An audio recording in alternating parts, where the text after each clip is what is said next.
What's going on, paranormal world? The Ghost Adventures crew helped kick off the debut of the Discovery Plus streaming service with the investigation of the Cecil Hotel. Now, this hotel has been notorious for its serial killers, suicides, and devil worshipping. And it's especially famous for the elevator footage of Elisa Lamb, who was just 21 years old. Elisa disappeared and was reported missing until her body was found in the hotel water tank on top of the roof. And get this, people were drinking the water for days and days at the hotel. Just imagine drinking water that someone died in. That's crazy. However, the autopsy said undetermined, and later on they confirmed that it was an accident. And with that type of history at that hotel, Zach Bagans personally begged the owners to conduct a paranormal investigation there. And you all knew this was probably going to happen. But Zach reenacted and tried to mimic what Elisa was going through on that elevator the night she disappeared. But room 412. 412 is where Elisa Lamb's room was. Her roommates thought she was acting strange, so they basically kicked her out their room, and 412 is where she got her own room. And Zach had a LAPD photographer come in and do an interview, but he left the interview because the energy was just too much around that 412 room. Then later on, they go up to the roof and they try to figure out how Elisa got to the roof. And she had no drugs or no alcohol in her system, but she was bipolar, which everyone should be taking into account. But they claimed that she dived into the tank. But the thing is, when they found her, the top of the tank was closed. Now, how in the world did she close that tank if she was already dead in the water? So it's technically impossible for her to have closed that tank, which makes it even more creepy. And some people link Richard Ramirez, the serial killer, to her death, in a mysterious way though. I mean, Richard stayed at this hotel and he supposedly conducted devil worshipping, especially on the roof where she died at. Zach Bagans also mentioned that she played an elevator game, specifically a ritual elevator game from North Korea. It's just like an urban legend or whatever, but it allows you to unlock dimensions. And Zach Bagans actually tries to play this ritual game, and during the process he felt the mass of cold air come through the elevator. And after Zach completes the game, he gets off the elevator and the elevator shoots right up without anyone pressing anything.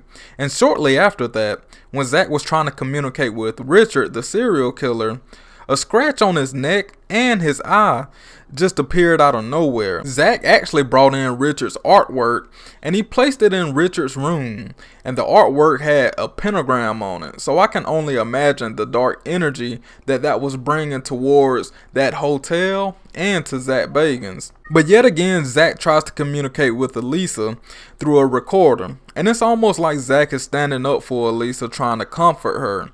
And the crew then uses the thermal laser grid and the polterpod device in Elisa's room. And they got several responses. One was a male and one was a woman.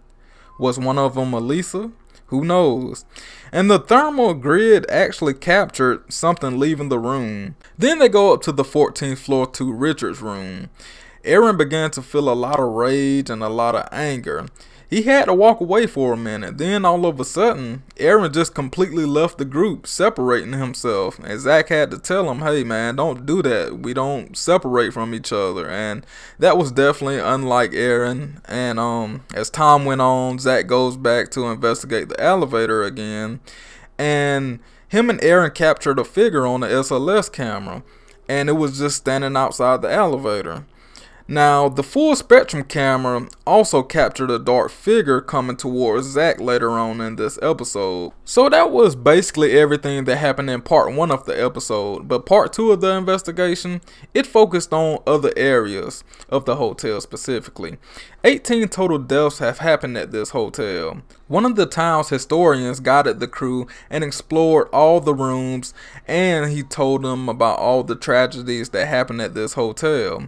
He told us us about a woman jumping out the window. He told us about Jack Univator, another serial killer that lived at this hotel, and he killed 3 women in this hotel room. Also, he told us about a lady that threw her newborn baby out of the window, and another woman who jumped out of a window and actually landed on a man, killing them both. It's a lot of tragedies that happened at this hotel, and that was just some of them. But later on, Zach brought in a psychic medium, and some people might know her from a 2015 episode of Ghost Adventures. Her name is Patty. I can't pronounce her last name, but some people may remember her. Now, as things began to get crazy, the full spectrum captured a black smoke on the ground by Patty. And shortly after that, when Zach was trying to communicate with Jack, the other serial killer, the water faucet turned on by itself. And that was definitely poltergeist activity. Overall, this was definitely a great Ghost Adventure special. And just the whole backstory of Elisa Lamb was bone chilling, especially watching the surveillance camera. Although she was bipolar and seemed a little schizophrenic, I do believe something paranormal happened that night. But at the same time, I feel like at her mental state, she committed suicide. She wasn't in her right mind. That's just my opinion. But the hotel is definitely haunted. No one can dispute that. Just look at all these tragedies that happen here and on the property. People jumping out of windows, people committing suicide, devil worshiping. I mean, you mix all that together. I mean, that's just a portal.